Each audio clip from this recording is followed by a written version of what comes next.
Well, hello again, everybody. This episode of the podcast is sponsored by Delta Leaf Labs.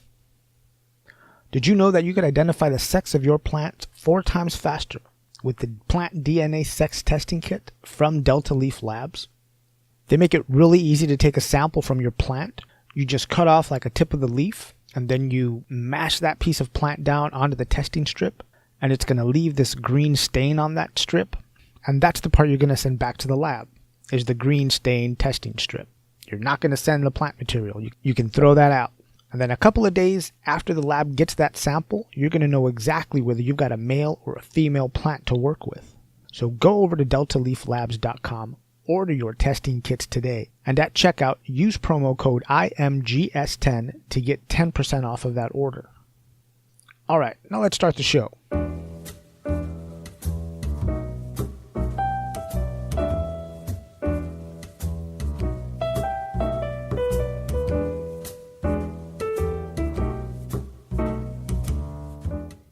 Greetings, everyone. This is the In My Grow Show, the podcast dedicated to taking the mystery out of cannabis. I am your host, Alex. Now, before I get too far into the show, I want to thank everyone who has subscribed to the podcast and who has subscribed to the website. I really appreciate the feedback, and I appreciate the support also. And I also want to thank everybody who's donated on Patreon or who has bought a t-shirt, because those funds just make it a little easier to keep the show going for me. So yeah, if you've donated or bought a t-shirt, thank you very much.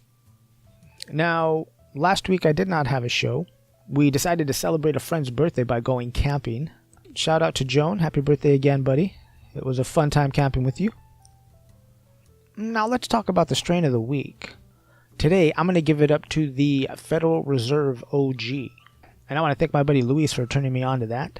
We hung out for a bit yesterday and we smoked a couple of bowls of this. Now, the label said it was an indica, and the internet said it was a heavy indica cut out of Southern California, created by crossing SFV OG and a special Los Angeles Kush phenotype. The terpene profile is a strong and pungent smell of pine, gas, and skunk.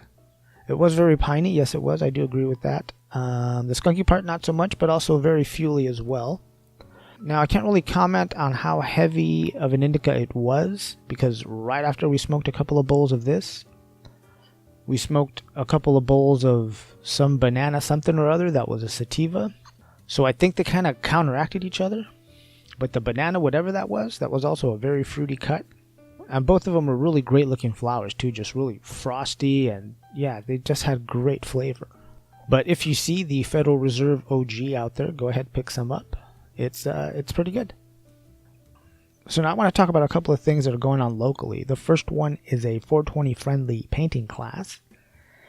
It is put on by the Happy Tree Art Class 805. And on May 12th, they're going to have a art class. It is a $20 donation. And for that donation, you get 1 edible, 1 pre-roll, art supplies, and a few more details. Half of the donations go towards local charitable ventures. If you choose to paint but are not a smoker, a half-price tickets are available. And the location of the painting class is available after you purchase your tickets. It is a 21 and over event, and like I said, ticket prices include art and bud supplies as well as light refreshments. Now, tickets will be available in limited quantities at the door. And if you go over to Instagram and look for the Happy Tree Art Class 805, you can get a lot more details about it there, and you can get a link to how to get tickets. Something else coming up that I want to mention, that is the Cannabis Club at UCSB is presenting cannabis and mental health. And they're going to have a few different speakers, but the one that I want to go see is Dr. David Behrman. I've had him on the show before, plus I like listening to what that guy's got to say. Like I said, that is on May 8th, 2019 from 6:30 to 8 p.m. in Bioengineering Room 1001. And that is at UCSB. All right, now next, let's move on to the report from the Cannabis Front Line. And I read this headline and it kind of surprised me, but then again, it kind of didn't once I, had a while to think about it. And this is over at the Marijuana Moment. And this is by Kyle Yeager. And the title of the article is State Legal Marijuana Use Makes Immigration Morally Unfit for Citizenship. Trump administration warns. And it starts off, a federal immigration agency clarified on Friday that using marijuana or engaging in cannabis-related activities, such as working for a dispensary, even in a state where it is legal, is an immoral offense that makes immigrants ineligible for citizenship. Now ain't that a thing, huh? It also says, according to the U.S. Citizenship and Immigration Service, the USCIS, state legal marijuana consumption renders individuals morally unfit for citizenship. The new policy clarification reflects the sentiment once expressed by former Attorney General Jeff Sessions, who said that good people don't smoke marijuana.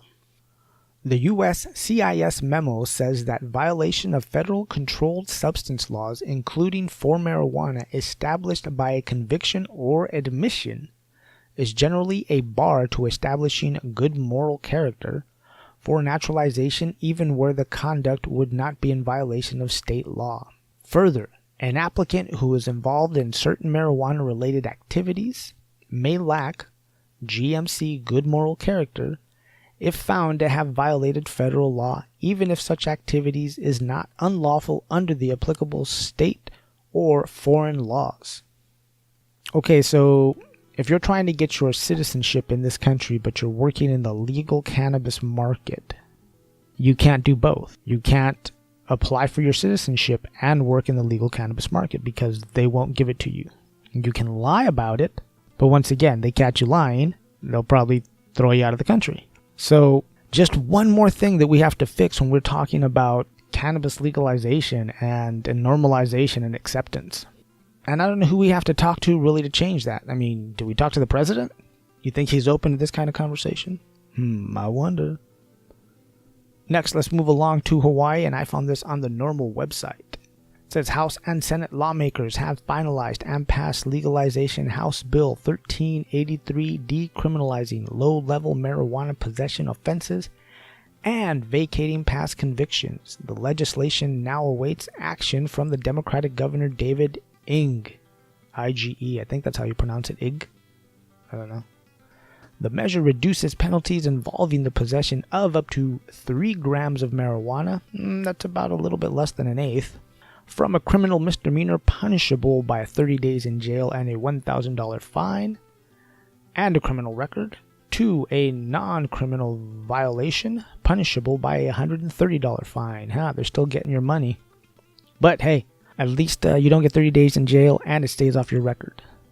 It goes on to say the measure also establishes a task force to review cannabis policy and to make recommendations to the legislature by 2021. If signed, the new law takes effect on January 11th, 2020. Well, that's good to hear.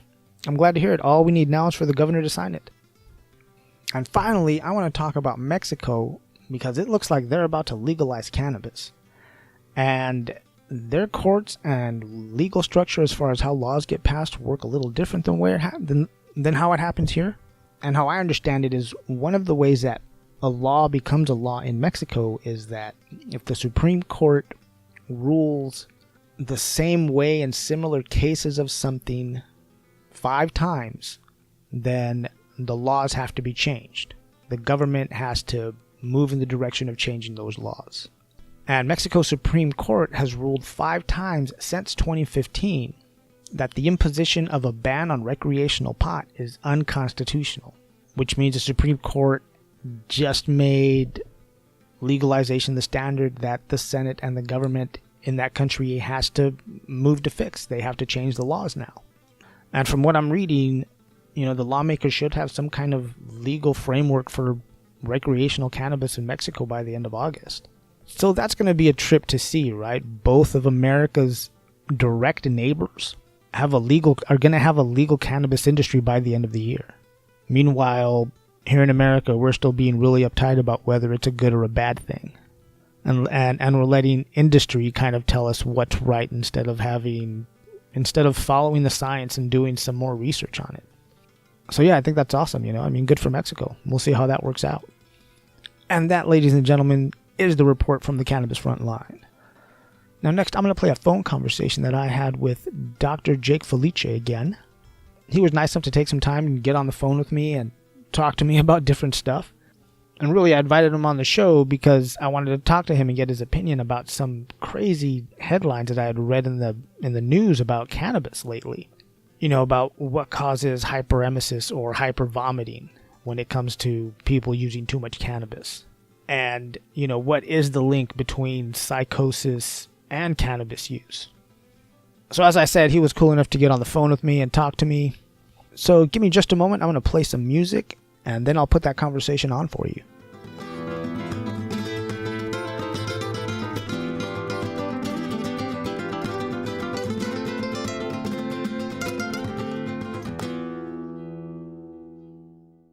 Brothers and sisters, once again, we are lucky to have with us Dr. Jake Felice. Doc, brother, how are you doing today? I'm doing really well, Alex. Thanks. How are you doing? I'm doing really good, brother. And I appreciate you taking the time to talk to me about just, you know, a couple of things I wanted to talk with you about is that there have been some really crazy headlines about cannabis. Yes. In the news and some studies that have come out that just sent both advocates and prohibitionists just running in circles, you know, because advocates are trying to explain what they say, and then prohibitionists are using them as, you know, propaganda, saying, you know, these are the dangers of cannabis. You know, so same old story. It's just gotten a little more sophisticated. Yeah, exactly. The same ones, man. So one of the big ones that really came out a few months ago was hyperemesis, which is basically what, vomiting a lot? Hyperemesis means excess of vomiting. That's literally exactly what it means, yes. And there's such a thing as cannabis-induced hyperemesis. Cannabis-induced hyperemesis, another fancy word for it is cannabinoid hyperemesis syndrome. Basically what that is, those medical terminologies mean is that in certain rare circumstances, cannabis is actually causing nausea and vomiting, whereas for the vast majority of folks, it's helpful for nausea and vomiting. So what exactly is going on with cannabinoid hyperemesis syndrome? A little bit of background is important. Firstly is the hyperemesis syndrome is not happening just to regular random users, people who are trying it for the first time, people who don't have very much experience with it. It is and they tend to be males, younger males in their 20s and 30s, sometimes even younger, who are using cannabis excessively in very large doses over a long period of time. That can be both with high-dose edibles and also the inhalation of concentrates such as dabs, where the participants are inhaling large amounts of very concentrated cannabis products over a long period of time. And what we think is happening is that the endocannabinoid system has been inundated for such a long period of time with ultra high doses that it starts to actually get a little bit funny in terms of creating this symptom and the syndromes. So what that means from a practitioner perspective, or from the perspective of somebody who is having the cannabinoid hyperemesis syndrome, is that we usually think of this endocannabinoid system as a protective system. What I find super interesting is that unlike the opiate system or other drugs such as benzodiazepines, cocaine, alcohol, when you take this endocannabinoid system and you take it to the limit, it actually pushes back against the unhealthy behaviors by creating a situation where it's pretty darn undesirable for the person to be continuing to inhale or continuing to take these super high doses. And Alex, I got to say that one of the most curious things about cannabinoid hyperemesis syndrome is that the vomiting and nausea come on after months and months of heavy high-dose use.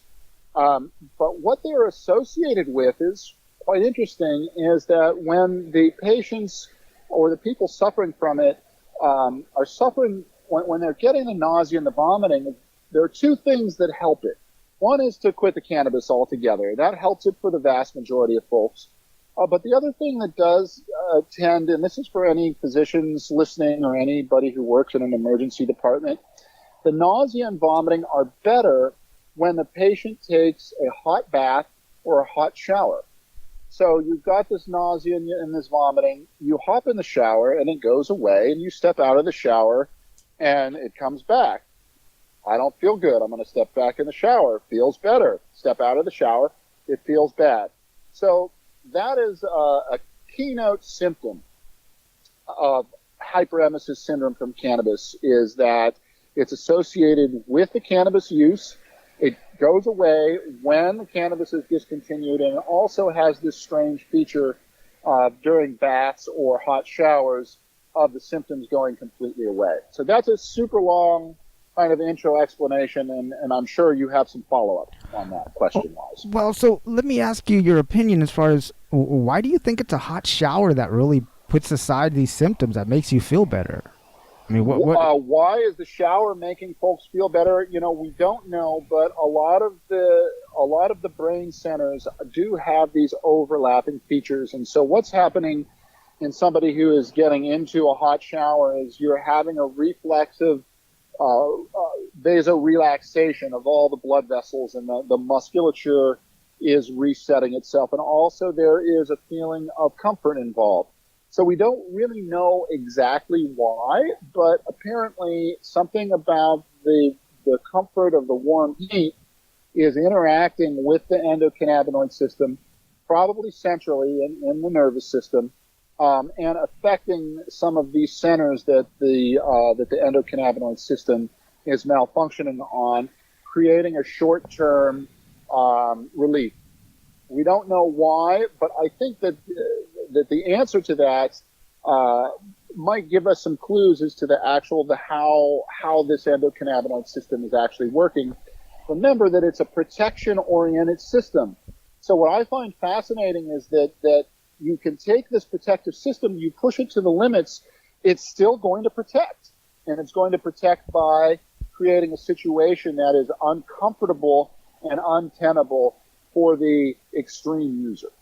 And so to answer your question, you know, we really don't know yet at this point in time why it's happening.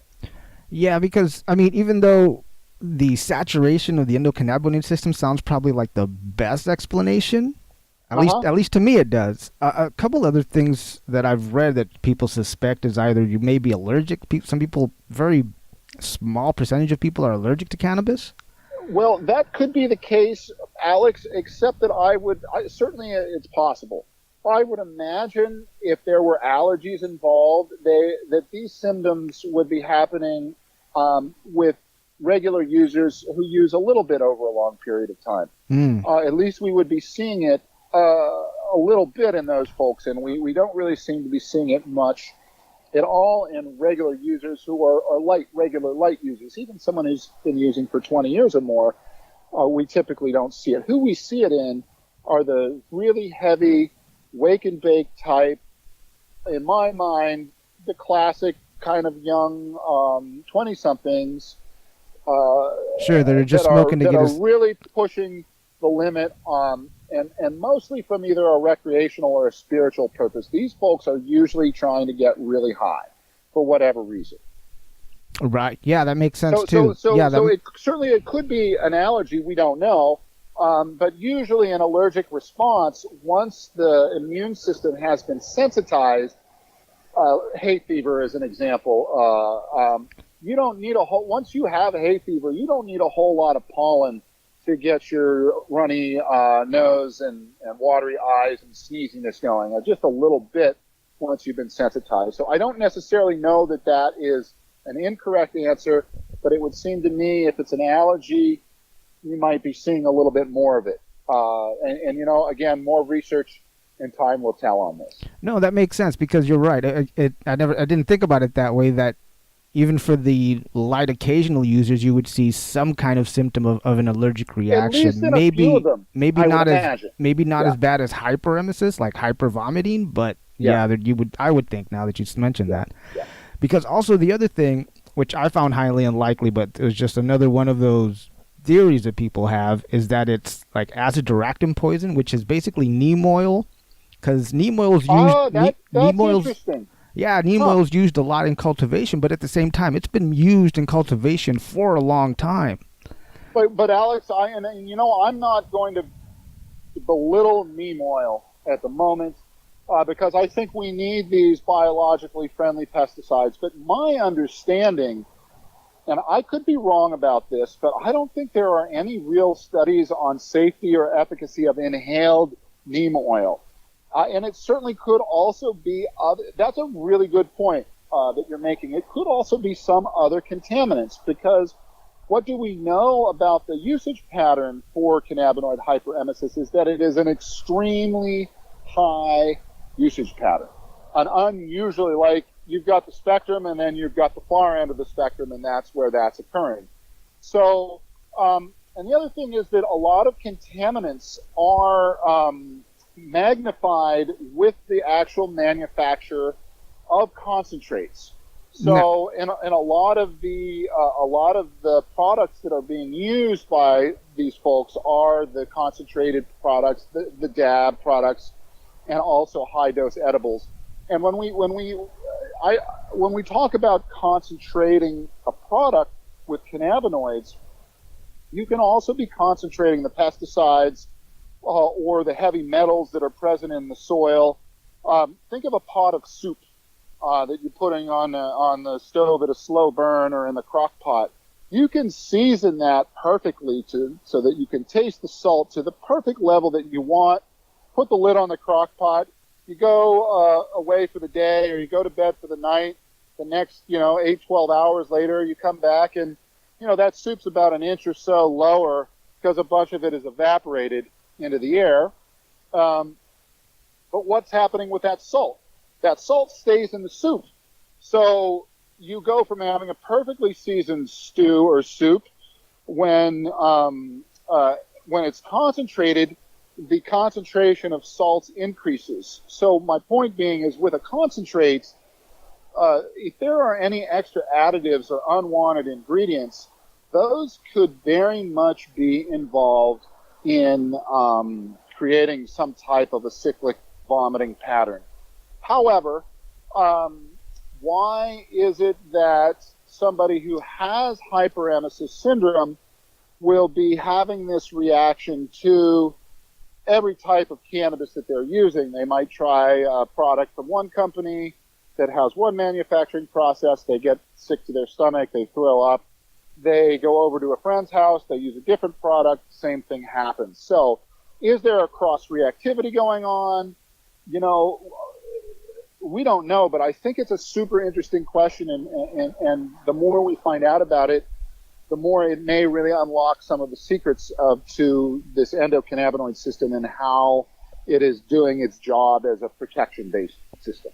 yeah, and you bring up a really good point too. Is that we don't know how neem oil reacts when it's volatilized, when it's lit on fire, or We at don't. least None of, even all of these really super safe, biologically friendly pesticides, we don't, that's all for edibles. Even terpenes, for crying out loud, which are generally recognized as safe, and I am a big fan. There aren't many people that are bigger fans of terpenes than me, but we really don't know. We know that they're super safe in the digestive tract. We really don't know about the inhalation of these. My suspicion is that many of the terpenes are safe in their volatilized form, which is how they come in essential oils or, you smell that citrus. But when something is heated and inhaled, that can change subtly or to a great extent some of these molecules so that the molecular structure before and after combustion is different. So I think these are really good cutting edge questions for folks because we're really moving into a new era with cannabis where we have the average person now in many states has access to laboratory-tested cannabis. The question is what is really safe and what's really not safe, especially for inhalation. Yeah. Just I'm glad it's becoming more popular so we can actually get the research for some of this stuff, for a lot of this stuff. Absolutely. And it's also, there's so much research being done right now, it's hard to keep track of it all anymore. So, but to my knowledge, we don't have any real studies on even biologically safe pesticides as inhalants. Now, another scary headline that was in the news recently was the link between psychosis and cannabis use. Yes. And that was the big clickbait headline was, cannabis use. It wasn't just a clickbait headline. It came from a very prominent and respected medical journal, The Lancet. You talk about clickbaits. Well, the headline was clickbait because The Lancet, that report really didn't come to any conclusions. Any solid conclusions, anyways.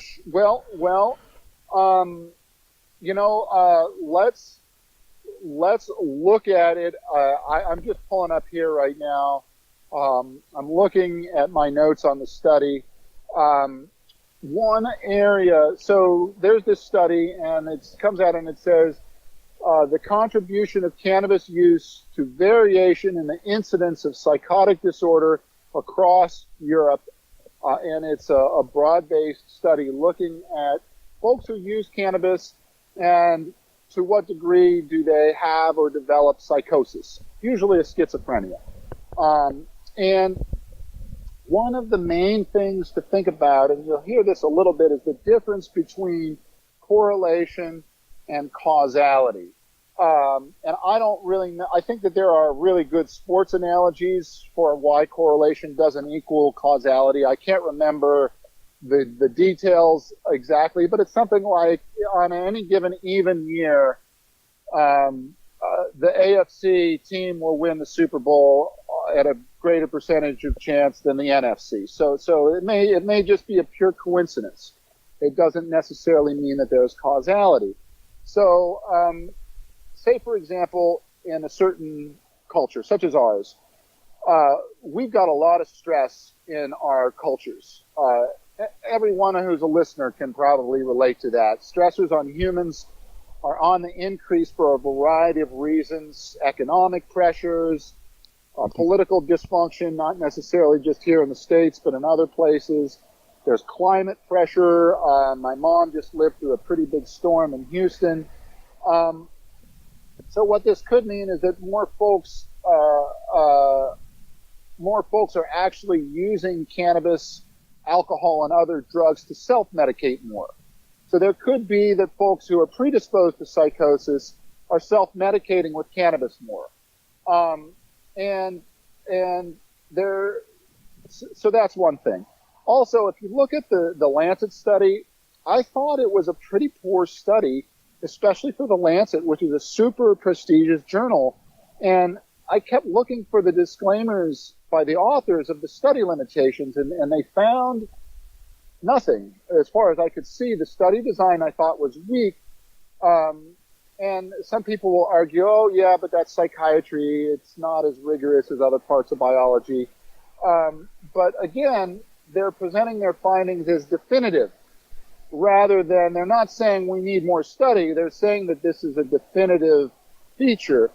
And if the study had been looking at cancer remission among cannabis users utilizing the same methodology, they would never, the scientific community would never let them have gotten away with making their claim for causation. So here are a few problems of the study as far as I could see. They don't make a distinction between cannabis as recreational versus cannabis as being medical. And we know in terms of problems that folks, the reasons why you use cannabis can implicate how it affects you. Also, they're not inquiring into the study as to what the subject's reasons for using cannabis daily are. They just aren't asking folks, why are you using it? And if they did, they would have had an ability to look through and say, oh, well, the people who are using it to treat other psychological symptoms are also using it to self-medicate with their cannabis. They don't ask the folks if they have any prior psychiatric history, or even screen them for subclinical things by asking questions like, have you ever experienced anxiety, or have you ever thought about suicide in your life, or how old were you when you first started using cannabis? They're not asking any of these questions, and they don't indicate as to other recreational or legal drugs that they might be using. So, for example, we know that cannabis correlates with higher use of heroin, higher use of alcohol, higher use of cocaine, higher use of spice, which are the synthetic cannabinoids, incense, etc. So they're not inquiring in the study, is this population using other drugs? And then finally, I don't think I saw any objective data, whether it be a urinalysis or a blood toxicology screen, to actually confirm that these people were cannabis users to begin with. So I think that if you were to take the same data, and instead of using the cannabis and psychosis, but you use the terminology, so use cannabis and cancer cure, if you look at how that study design would have been received by the general population of oncologists and cancer scientists, I think it would have been laughed out of the journal and the peer-reviewed process, maybe not even published. But instead, it comes out with a negative on cannabis, even though it's a poorly designed study, in my opinion. And it is then promoted by the echo chamber, and it's the reason you and I are talking about the exact same study, because you heard about it through your social media feed. I heard about it through the echo chamber in my social media feed. And really what it boils down to, in my opinion, is the promotion of a pretty poor study. Yeah, when I read the Lancet report, and I'm not a doctor, I just, I try to educate myself the best I can. I came out of what I came out of there with was that, okay, people with known psychosis shouldn't use cannabis, and especially shouldn't use high dosage of THC. Especially the second part, yes. Now, I think that if there is a physician involved, we manage and I work with psychiatrists on the cannabinoid side of things, and we do a lot of co-managing of patients with varying degrees of psychiatric disorders. But in general, a patient or someone with a psychiatric disorder or a diagnosis should be cautious with their use of cannabis. It doesn't mean they shouldn't, but it puts them in a high-risk group. There are a few high-risk groups. One is patients with psychiatric diagnoses. That's a high-risk group. Another high-risk group are folks with either who are on immunosuppressive medications or have autoimmune diseases. Again, that doesn't mean they shouldn't use it, but that requires a differing degree of care. Pregnant and nursing moms, in my opinion, should not be using cannabis. And so there are a number of groups. And then young kids have to be very cautious with youth. We do a lot of seizure control with CBD products, but especially, as you said, in dealing with THC products. And with THC, the higher the dose, the more the risk of psychosis. There was GW Pharmaceutical makes a number of products now, and I'm trying to remember which one. I think it's the Epidiolex, which is a 1-to-1 CBD THC sublingual spray. Oh, you're right. Prescription medication. Okay. And what their studies show very clearly is that at the lower THC doses, far less incidence of exacerbation of psychiatric disorders, and as the THC dose increases, you get more and more problems. And remembering, most of the time medically, THC works at very low levels. So there are ways to work with this, but again, be a good reason to connect with me at drjakefelice.com if you have questions, or getting under the care of a doctor who's familiar with not only the conditions and the medications, but also how cannabis interacts with both of those. Yeah, because you also touched on something that I was wondering about when I was reading it, is also how many people are actually walking around undiagnosed for their psychosis, even if it's a mild. I think that the incidence, I don't know about undiagnosed, but I think that the incidence is in and around 1% of the population. And that's another argument in favor of cannabis is not contributing to psychosis. And that is this, Alex. When you look across global populations in any country, Japan, Jamaica, the Netherlands, England, Brazil, Singapore, same basic levels of psychosis everywhere. About the same percentage of humans are developing psychotic symptoms, no matter where we are. However, if you look at each of those different countries respectively, I can guarantee you that there is far more per capita cannabis being smoked in California than there is in Japan, for example. Oh, no, Yet, I bet. the number of people with psychotic disorders is the same. So that argues against causality. However, I think what's going on is for a certain subset of population, cannabis definitely makes them worse. And I think that we, as we dig into the research a little bit more, we will find out, but again, this is dose dependent. And I've had a number of patients have very terrible experiences with high levels of THC. Just horrific. Yeah, I think and it's not for everybody.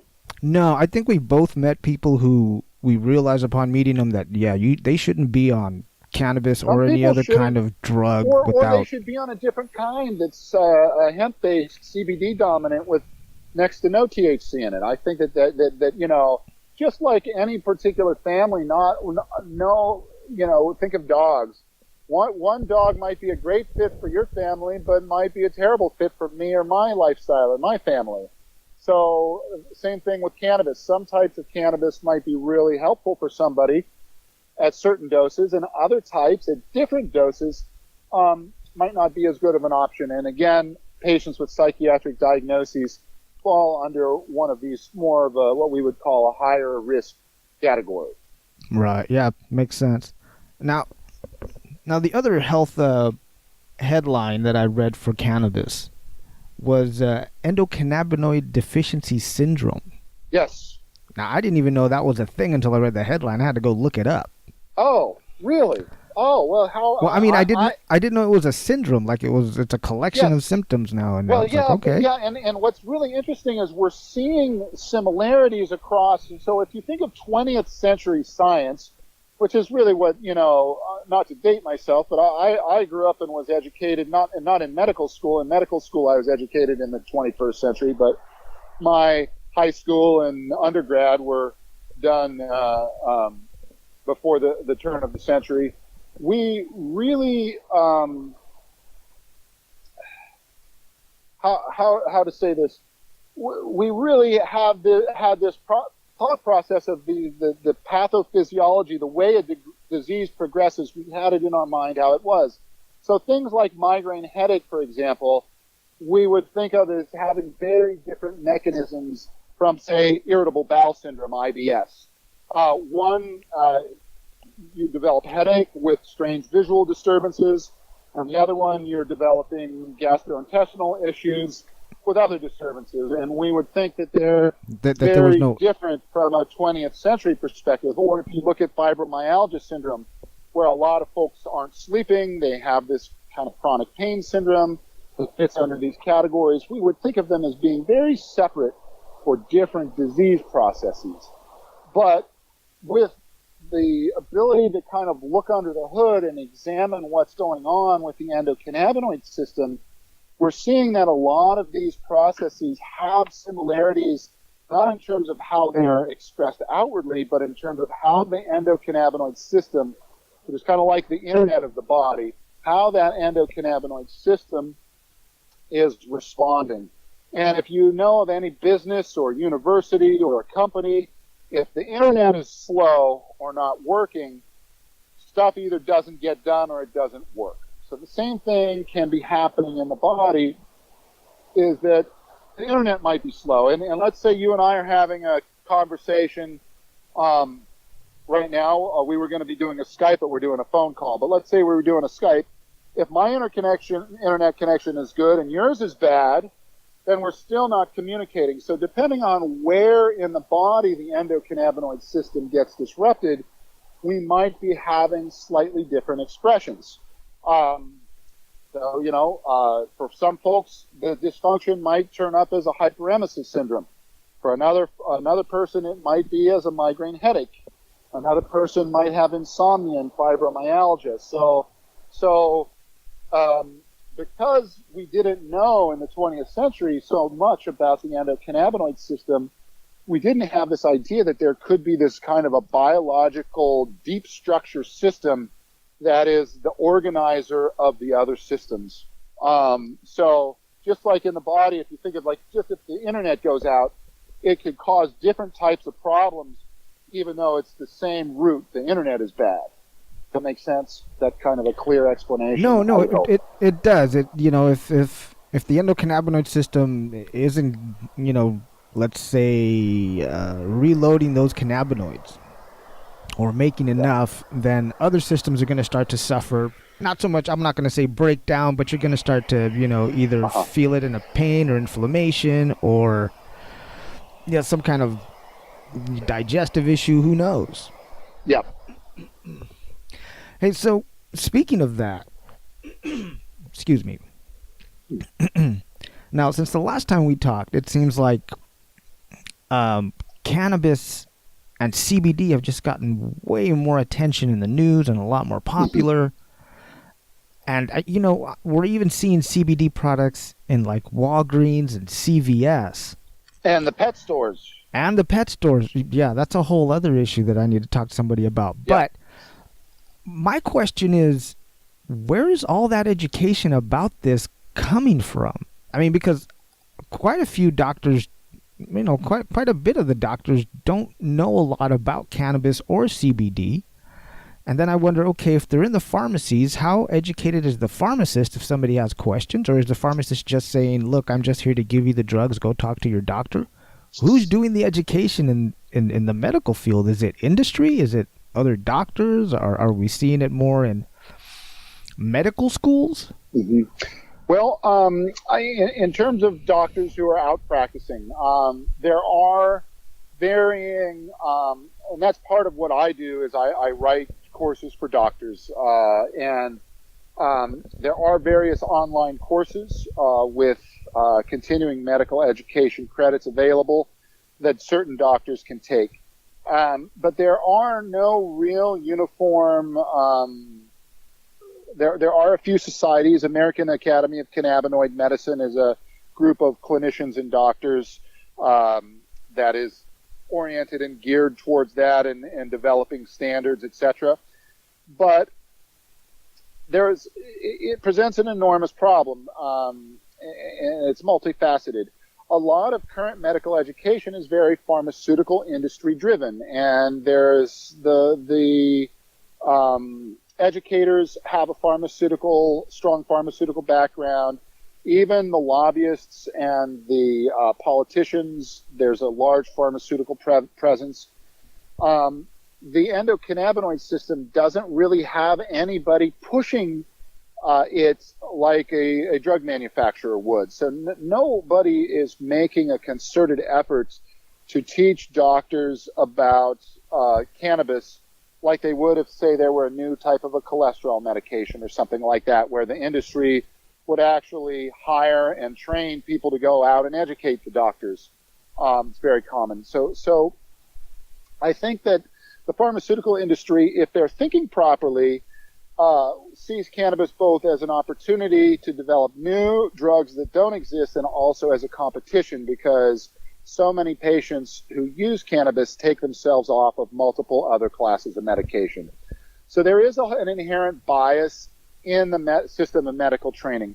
there's also an inherent bias in science in general in terms of show me the money, and that money really influences what gets talked about, what gets promoted, etc. And while there is a lot of money in cannabis compared to what there used to be, it's not organized, and nobody, to my knowledge, with any degree of funding is really targeting physicians groups or pharmacy groups to talk about this system. Thirdly, a lot of people who are so-called experts are making atrocious pronouncements, whether it be Sanjay Gupta on TV, or, I mean, I hear a lot of doctors who take a 6 or an 8 hour course on cannabis, and then all of a sudden they are teaching other doctors about cannabis. So you have a situation where there's really not a whole lot of expertise in the medical field, and so a lot of inferior clinicians are getting good speaking gigs at various conferences, etc. So there's a lot to it. And then there's the fact that old minds are hard to change. So even if you present the data and you do a good job, a certain number of doctors, just by definition, aren't going to be interested, or they're not going to be able to hear the message. So now I wonder how much of that lack of wanting to do research for the industry, as far as pharmaceutical industry, is because it's a plant-based medicine, because they're having a hard time kind of patenting just the plant? Well, you can't patent the plant, and therein lies a part of the problem. And so, remind me again your question, Alex. Oh, I was just wondering, like, how much of that lack of motivation on the industry side to do any of the research is because it's a plant-based medicine, and it's just. Well, I think that's a part of it, and it ties into that financial piece, because if you could patent it, then there would be a financial incentive for you to educate doctors, because then you could tell them, hey, come here, look at my product. But right now what you're doing is saying, hey, we have this kind of a quasi-legal industry that has any number of products that some of which may be good, some of which may be bad. And what a lot of doctors really want is they want to be able to trust in the efficacy and safety of the medication. And I think that, I think part of what it is that there's a paradigm shift going on in our culture on a lot of levels. And a part of the cannabinoid science is about integration and the interweaving of various biochemical pathways into a network or a whole systems approach. And a lot of classical biology is focused on pathways. So you have a serotonin pathway, and you have a Krebs cycle where there's an energy cycle pathway. And when we learn biochemistry, we learn all these individual paths. But the terrains, if you think of the paths as in the national parks with the mountains, there are a lot of different paths, but the terrain is a whole entity. So that the whole terrain of physiology is very, it's a global system. Every organism has its own global organization, endocannabinoid system. Classical pharmacology, not the newest stuff, not the cutting edge stuff, but the old stuff, is really thought of as a linear science. And what we're really looking at pharmacologically with plant-based medicines is an effect on various networks of pathways, and the nodes where those pathways, and the hubs where those pathways intersect. And a lot of those areas, like the serotonergic system, are super exciting, because not only does serotonin work there, but THC has an influence there, CBD has a direct influence there. So a part of it is, honestly, I don't like to say this, but a lot of the old docs are stuck in an old thought pattern. And the new pattern is kind of so new that only the cutting edge part of popular culture is kind of waking up to this. And I think it's going to be a few more years before the mainstream media really comes around to understand a lot of these concepts, these more holistic concepts. We didn't used to have the science for understanding the pharmacology of how these things work. We do now. So that's kind of where we're at.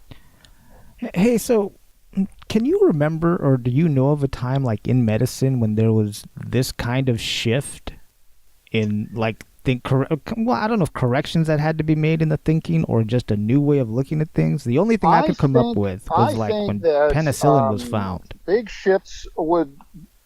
I think that I could be wrong on this, but I think that this could be as big as, like, for example, the germ theory of disease is a big discovery. Like, because before we had microscopes, you couldn't really see a bacteria. Right. Yeah. So you tell people, yeah, there's these little things that'll get you if you can't see it or you don't know what it is. And that ushered in a huge era in science and medicine. So I think that this could be. Why is it that big? Because what we have discovered is we have a brand new system that is the most dense receptor system in the entire human nervous system. It runs and operates all systems. It runs and operates a multitude of protective mechanisms, and it also runs and governs mechanisms where the organism develops from an embryo into a baby and from a baby into an adult. So the maturation process. So literally this system is involved in all aspects of how the body works and all aspects of how the body breaks down. So by definition, and even the anatomical distribution of this, I think classically trained doctors really don't have a grasp on interstitium, which is connective tissue, and how the endocannabinoid system is largely a connective tissue interstitium-based system. We usually think of things as terms of a nervous system and a muscular system and the skeletal system and the urinary system. And we talked about this, I think, in episode 2 of your podcast, how if the body is a brick wall, the bricks are the cells, the mortar is the connective tissue. And it is in that mortar that a lot of the endocannabinoid system is working. So I think that most doctors, even when they've had a class or two, don't really, the anatomic distribution doesn't start to sink in, I think, like it would a classic physiologic system. Yeah. Wow. Right. Well, hey, Doc, I want to thank you for getting on the phone with me and helping us understand some of these, scary headlines that were out there. Do me a favor, remind everybody how they can find you on the internet. Absolutely. You can find me at drjakefelice.com. You can Google Cannabis Matrix, Cannabis Matrix Podcast. And you can also find me at cannabismatrix.com or just Google my name, and I should come up. And my last name is pronounced Felice. It's spelled F as in Frank, E-L-I-C-E. It's the Italian, so it looks like Felice, but I pronounce it Felice. Yes, if anybody has any questions about how cannabis can help them, they need to make an appointment with Dr. Felice. He's got most of the answers. Well, Doc, that's it. That's the end of my notes. Always a pleasure, Alex. Thank you so much for your time and for your show. And thanks to your listeners for tuning in again. And I'll look forward to the next time. Okay, well, don't go anywhere. Everybody else, hang tight. I'm going to play some music, and I will be right back.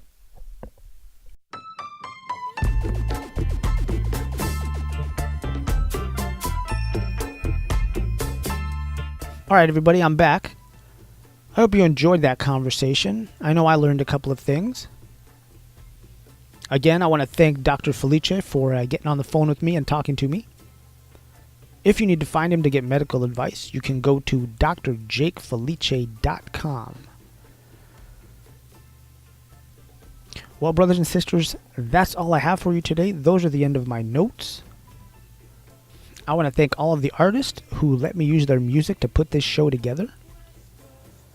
Now, if this show has been entertaining or educational or even giving you a little escape from your day, do me a favor, go to patreon.com/InMyGrowShow and leave a donation.